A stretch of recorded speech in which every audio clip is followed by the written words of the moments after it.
गभीरे कासारे विशति विदने घोर विपिने विशाले शैले च भ्रमति कुसुमार्थं जडमतिः समर्प्येकं चेतः सरसिजमुमानाथ भवते सुखेनावस्थातुं जन इह न जानाति किमहो। శివాయ గురవే నమః. మనం ఇప్పటిదాకా కార్తీక పురాణంలో 18 అధ్యాయాలు పూర్తి చేసుకున్నాం. ఈనాటి ఈ 19వ అధ్యాయంలో జ్ఞానసిద్ధుడు అనే ఒక మునివర్యుడు శ్రీహరిని స్తుతిస్తున్నాడు. ఈ అధ్యాయం అంతా మనం కూడా సాక్షాత్తు జ్ఞానసిద్ధుడే ఎలాంటి స్తుతి చేస్తున్నాడో మనం కూడా శ్రీహరిని స్తుతిస్తూ ఈ అధ్యాయాన్ని చెప్పుకుందాం. వేదవేత్తలు మిమ్ము వేదవేద్యుని గాను వేదాంతములందు ప్రతిపాదించబడిన వానిని గాను గుహ్యమైన వానిని గాను నిశ్చలుని గాను అద్వితీయ మునిగాను తెలుసుకొనుచున్నారు. చంద్ర సూర్య శివ బ్రహ్మాదుల చేతను రాజుల చేతను స్తుతించబడు రమ్యములైన మీ పాదపద్మములకు నమస్కరించుచున్నాము.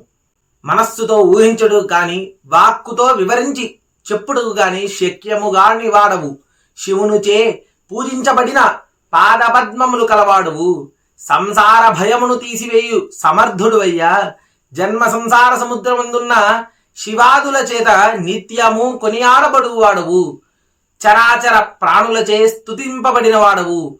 పంచమహాభూతములు చరాచర రూపములైన అన్ని భూతములు నీ విభూతి విస్తారమే.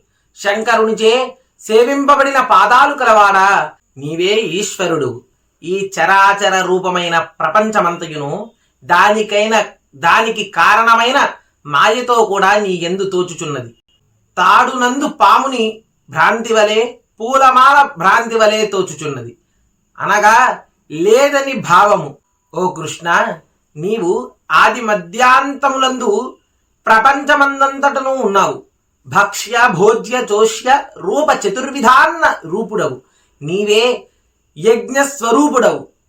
నీవే నీ సంబంధియు పరమ సుఖప్రదమును అయిన సచ్చిదానంద స్వరూపమును చూచిన తరువాత ఈ జగము వెన్నెలయందు సముద్రము వలె తోచును. ఆనంద సముద్రము నీవే. నీవే ఈశ్వరుడువు. నీవే జ్ఞానస్వరూపుడవు. సమస్తములకు నీవే ఆధారము. సమస్త పురాణ సారము నీవే ఉదవు. నీ వలననే సమస్తము జనించును. నీయందే లయించును. నీవు ప్రాణుల హృదయమందుండు వాడవు. ఆత్మస్వరూపుడవు. అఖిల వంద్యుడవు. మనస్సు చేతను చూడశక్యముగాని నీవు మాంసమయములైన నేత్రములకెట్లు గోచరమగుదవు.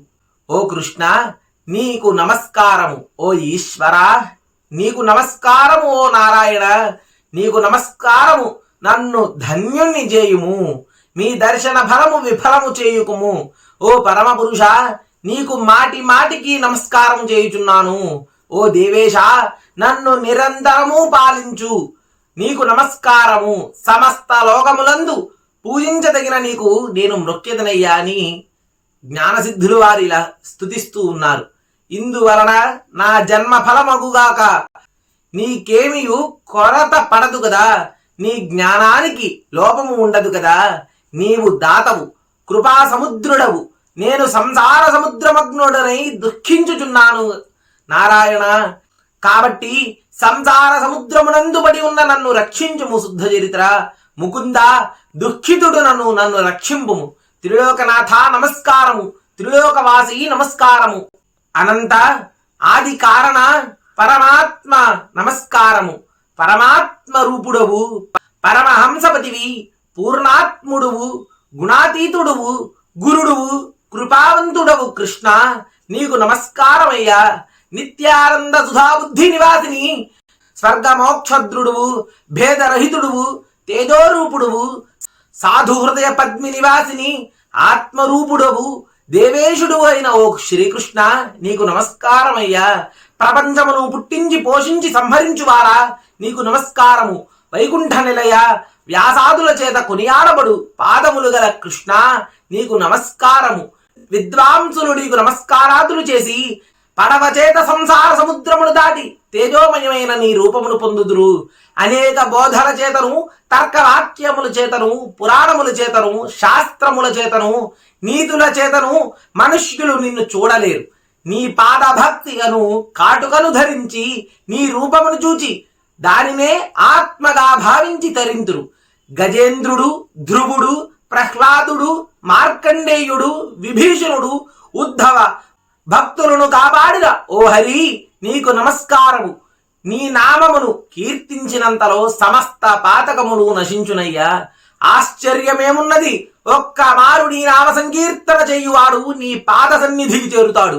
కేశవ, నారాయణ, గోవింద, విష్ణు, జిష్ణు అనే నామాలని మధుసూదన, దేవ, మహేష, మహాత్మా, త్రివిక్రమ, నిత్యరూప, వామన, శ్రీధర, హృషికేశ, పద్మనాభ, దామోదర, సంకర్షణ నీకు వందనములు ఓ కృపానిధి, మమ్మలను రక్షించుము అని మనందరము కూడా ఇలా స్తుతిద్దాము ఆ నారాయణుణ్ణి. ఇట్లు స్తుతి చేయుచున్న జ్ఞానశుద్ధుడితో చివరికి భగవంతుడు చిరునవ్వుతో ఇట్లన్నాడు, ఓ జ్ఞానసిద్ధ, నీ స్తోత్రములకు సంతోషించినయ్యా. నా మనస్సు నీ స్తోత్రముతో ప్రసన్నమైనది. వరమిచ్చేతలను కోరుకోమని విష్ణుమూర్తి పలకగా జ్ఞానసిద్ధుడు మరలా ఇట్లా తిరిగి పలుకుతున్నాడు, ఓ గోవింద, నా యందు దయనున్న ఎడల నీ స్థానమును ఇమ్ము. ఇంతకంటే వేరు ఏ ఇతర వరము కోరను. భగవంతుడు ఇట్లు చెప్పెను, ఓ జ్ఞానసిద్ధ, నీవు కోరినట్లుగాను కానీ ఇంకొక మాట చెప్పెదను వినుము. లోకమందు కొందరు దురాచారవంతులై ఉన్నారు, బుద్ధిహీనులై ఉన్నారు. వారి పాపమును నశించి వారికి ముక్తి కలిగేది ఉపాయమును చెప్పెదను వినుము. ఓ మునీంద్రులారా, మీరందరూ వినుడు. నేను చెప్పేడి మాట ప్రాణులకు సుఖదాయకము. నేను ఆషాఢ శుద్ధ దశమి నాడు లక్ష్మితో కూడా సముద్రమందు నిద్రించెదను. తిరిగి కార్తీక శుద్ధ ద్వాదశి నాడు మేల్కొనెదను. కాబట్టి నాకు నిద్రాసుఖము ఇచ్చడి ఈ మాస చతుష్టయమందు శక్తి వంచన చేయక వ్రతాదులు ఆచరించు వారికి పాపములు నశించును, నా సన్నిధియు కలుగును. నాకు నిద్రాసుఖప్రదమైన ఈ మాస చతుష్టయమందు వ్రతమాచరించి వాడు నరకమందు పడడు. ఓ మునీశ్వరులారా, నా ఆజ్ఞ మీద భక్తిమంతులైన మీరు ఇష్టార్థదాయకులైన ఈ వ్రతమును తప్పక చెయ్యండి. ఇంకా అనేక మాటలతో పని ఏమున్నది? ఎవ్వడు మూఢుడై ఈ చాతుర్మాస్య వ్రతమును చెయ్యడో వాడు బ్రహ్మహత్య ఫలమును పొందును. నాకు నిద్ర గాని, మాంద్యము గాని, జాడ్యము గాని, దుఃఖము గాని, జన్మజరాదులు గాని, లాభాలాభములు గాని లేవు అనగా ఈ నిద్రాదులకు భయపడి నేను సముద్రమందు శయనించలేదు. నా భక్తి గల వారెవ్వరో, భక్తి లేని వారెవ్వరో పరీక్షించి చూడమని నిద్రయును వంక పెట్టుకుని శయనించును. కాబట్టి నా ఆజ్ఞను అనుసరించి నాకిష్టమైన ఈ చాతుర్మాస్య వ్రతమును చేయువారు విగత పాపులగుదురు, నాకు ఎంతో ప్రీతికరమైన వారు అవుతారు. నీచే చేయబడిన ఈ స్తోత్రమును నిత్యము త్రికాలమందు పఠించు వారికి నా భక్తి స్థిరమై అంతమందు నా లోకమును చేరి సుఖించురయ్యా. హరి ఇట్లు చెప్పి లక్ష్మితో కూడా ఆషాఢ శుద్ధ దశమి నాడు పాలసముద్రమందు నిద్రించుట కొరకు వెళ్ళి ఆదిశేషుని తల్పమందు శయనించెను. అంగీరసుడిట్లు పలికెను, ఓయి, నీవడిగిన ప్రశ్నకు సమాధానముగా ఈ చాతుర్మాస్య వ్రతము సర్వ ఫలప్రదము, అన్ని వ్రతములలోనూ ఉత్తమోత్తమైనది. పాపవంతులు గాని, దురాత్మలు గాని, సాధువులు గాని ఎవ్వరైనను హరిపరాక్ష్మీనులై ఈ 4 మాసాలు చాతుర్మాస్య వ్రతమును చేయవలేను. బ్రాహ్మణులు, క్షత్రియులు, వైశ్యులు, శూద్రులు, స్త్రీలు, యతులు, ఇతరులు అందరూ ఈ వ్రతమును విష్ణుప్రీతి కొరకై చేయవలేను.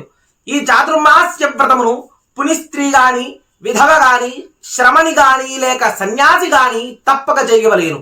మోహము చేత చాతుర్మాస్య వ్రతమును చేయకుండిన ఎడల శుచిత్వము లేక బ్రహ్మహత్య పాపము పొందుదురయ్యా.